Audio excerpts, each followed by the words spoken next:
દિવાળીપુરા વિસ્તારમાં શ્રી કષ્ટભંજન યુવક મંડળના શ્રીજી અહીં શ્રીજીના દર્શન કરવા માટે અને આરતી કરવા વડોદરા શહેર ભારતીય જનતા પાર્ટીના પૂર્વ અધ્યક્ષ doctor Vijay Shah, deputy mayor Chirag Barot અને ઇસ્કોન મંદિરના પ્રમુખ નિત્યાનંદ સ્વામીજી પહોંચ્યા હતા, જ્યાં તેઓએ બાપાની આરતી કરી હતી। મોટી સંખ્યામાં વિસ્તારના લોકો પણ આરતીમાં જોડાયા હતા। કષ્ટભંજન દેવ યુવક મંડળ દિવાળીપુરા દ્વારા જે દિવાળીપુરા બાગની સામે ગણપતિજીની પ્રતિમાનું સ્થાપન કરવામાં આવ્યું છે, એમાં આજે આરતીમાં મારી સાથે ઇસ્કોન મંદિરના મહંત શ્રી નિત્યાનંદજી, સાથે વડોદરા શહેર ભારતીય જનતા પાર્ટીના પૂર્વ પ્રમુખ વિજયભાઈ શાહ, શિક્ષણ સમિતિના ચેરમેન નિશિતભાઈ અને આ યુવક મંડળના શ્રી જયેશભાઈ પરમાર અને સૌ યુવકો સાથે મળી અને આજે આરતી ઉતારી।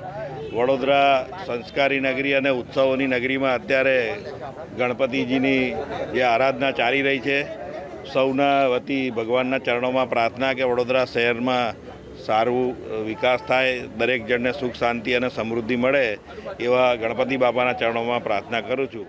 આજે हमें सौभाग्य प्राप्त हुआ श्री कष्टभंजन देव युवक मंडल के द्वारा भगवान श्री गणपति के आरती का लाभ प्राप्त हुआ, जो दिवालीपुरा में है। और आज के इस अवसर पे हमारे साथ में डिप्टी मेयर चिराग भाई, पूर्व अध्यक्ष डॉक्टर विजय शाह, वर्तमान शिक्षण समिति के चेयरमैन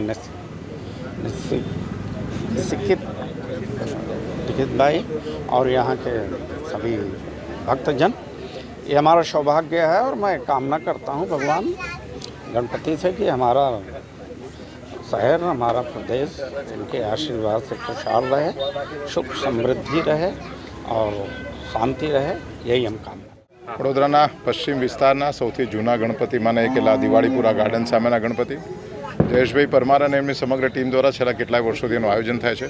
અને આપ જાણો છો કે ઇસ્કોન મંદિર આ વિસ્તારનું સૌથી વધારે આધ્યાત્મિકનું સ્થળ છે, ત્યારે કૃષ્ણ ભગવાનને વાસુદેવ સ્વરૂપે અહીંયા રજૂ કરવાનો એક પ્રયત્ન કરવામાં આવ્યો છે અને ગણપતિમાં કૃષ્ણ ભગવાનને અહીંયા મૂકવામાં આવ્યા છે। ત્યારે સુંદર મજાની કામગીરી માટે જયેશભાઈ પરમાર, વોર્ડ નંબર 12ની સમગ્ર ટીમ, ચિરાગભાઈ બારોટ અને અમારા અહીંના વોર્ડ નંબર 11ના સૌ કાર્યકર્તાઓ બધાને ખૂબ ખૂબ અભિનંદન આપું છું।